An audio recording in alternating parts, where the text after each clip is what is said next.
So one of the hottest pre-spawn baits that's going to be affecting you right now is a flat-sided crankbait.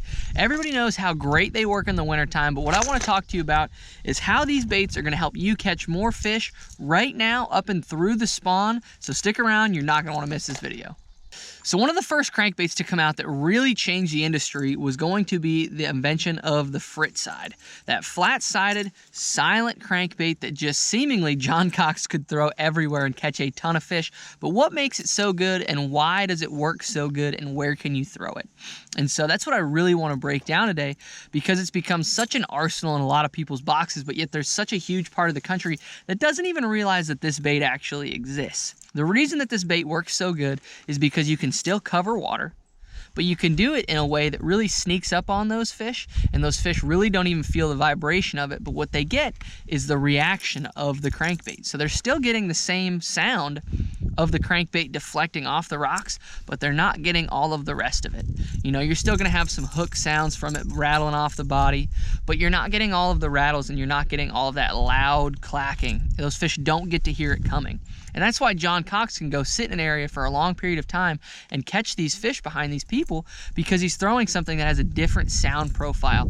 And it's almost like if you see him fish this bait, he hooks a lot of fish in the side. And that's because he's sticking in these areas and these fish don't even hear the bait coming, which is crazy.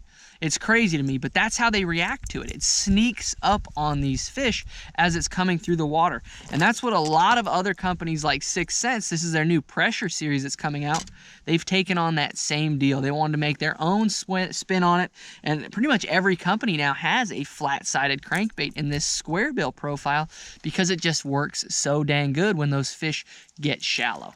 And so when those fish get shallow, they get so conditioned to hearing chatterbaits, loud square bills, lipless crankbaits, spinnerbaits, where they can hear that bait coming to them before it gets to them. But that's why some of these more pressure series oriented, this frit side, that's why they work so good, because those fish don't get to hear all that, but they still get to see it react and feel it react. And so where does this bait work extremely, extremely well? Well, I like this bait when that water gets in that 45 to basically when those fish are leaving the spawn, because what it does is it allows you to cover this water up shallow, and that's what a crankbait is specifically designed for, is it allows you to cover that water up shallow. But the key to this is because it doesn't have all the rattles and whatnot, it works better on calm days. It works better on those days where cranking isn't even supposed to work. Right? You get those flat, calm, sunny days where everybody's like, put your crankbaits down and pick up a dang shaky head or a drop shot or a jig, but you can still throw this bait because it doesn't have any of the same sound profiles or the same action as all these other baits. It's got a super tight wiggle. It doesn't have this super wide hunting action. And what you get is as this bait is coming through the water, it still has this tight wiggle, but it'll hit something and still kick off. And so that's what makes the bait so good, is because this time of year, fish are setting up on isolated pieces of cover as they're staging. That's going to be a word you hear a lot coming up in the next couple of months, is staging areas. And it's not always necessarily an area as it is an object. It might be a single log when you're going back into a pocket. It might be a rock. It might be one laydown. It might be a corner on a dock. It might be a corner of some riprap that these fish are stopping on and then moving through. And that's why you see guys constantly throwing these baits and making repetitive casts at it over and over and over again, because it's something that fish are going to be sitting on. And if you throw a real loud bait, if you throw a bait that really has a lot of vibration, has a lot of spin on it, has a lot of rattles in it, all of those fish in that spot hear that bait coming through, and they one's either going to eat it or they're going to vacate the premises, right? They're going to get out of the way. But with these silent crankbaits, you're going to deflect, and every cast that you make, those fish might hear a little bit of it as it's deflecting, but it's not enough to really jar their memory and like freak them out, because it's just deflecting. And so you can sit there and make different casts and kind of dissect that whole staging area and catch more fish off of it, because you're throwing a bait that's not going to be letting the entire group of fish know that you're there, which is super, super cool. And that's why you see guys making the same cast on a log over and over again with these baits. That's why you see John Cox making the same cast over and over again on these docks and these logs and whatnot, because he's deflecting off different parts of the log, different parts of the piece of cover, to get that fish finally figuring out where it's at on that log, and that's how he catches those fish. You'll notice he hooks a lot of them in the side. It's hilarious because he's making those same casts and those fish just don't even know that it's coming, and they'll just run right into him. And that's not illegal by any means, because he wasn't sight fishing at that point in time. He was just casting to fish that he thought were up shallow. So when you think about a flat-sided crankbait like this, you want to think about the gear that you're throwing it on, because when you're thinking about a small finesse crankbait like this, you have to downsize a lot of the tackle that you throw. And it's super, super important. It's something that people really always forget. So if you get one thing from this, you're going to want to know what gear I throw it on, because this time of year when that water's cold and you're throwing these type of crankbaits, it can really make or break how many fish you actually catch on it. The first thing that I do is I downsize my fluorocarbon. I go to like 12-pound fluorocarbon. I don't ever go 10 because the diameter difference between 10 and 12 really isn't that significant, but I like to go 12. And the key is I throw it on a very, very soft rod, because a lot of times, especially this time of year when that water's cold, those fish aren't as aggressive. They're relying on their suction. If I can pick up my bait, they're relying on their suction to pull that bait into their mouth, and they're just coming up behind it and just sucking at it, and they're just trying to nip at it. And that's why you see a lot of guys hook them really on the outside of the mouth, and they'll have one hook in the fish's mouth. Well, by going to a softer rod, what I'm doing is I'm giving those fish more opportunity to suck that bait in. And that's saving me in the long run, because then they get more hooks in their face, and their mouths are pretty hard this time of year. And so if you have a rod that's too hard, and this is gonna sound kind of opposite, but if you have a rod that's too stiff, when they nip at that bait, it's just gonna bounce it off of their face. So by having a soft rod, as soon as I feel that fish and I lean on it and that whole rod bows over, what's gonna happen is that bait is gonna turn in that fish's mouth, and it's gonna give that bait an opportunity to grab onto more pieces in that fish's mouth.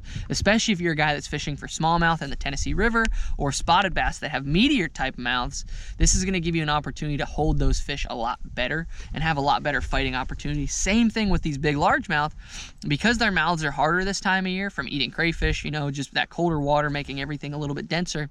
If you have a stiff rod, you'll bounce those fish off. As soon as they come up and jump, you'll pop them right off, because you might have them on a tongue patch or on the edge of their mouth.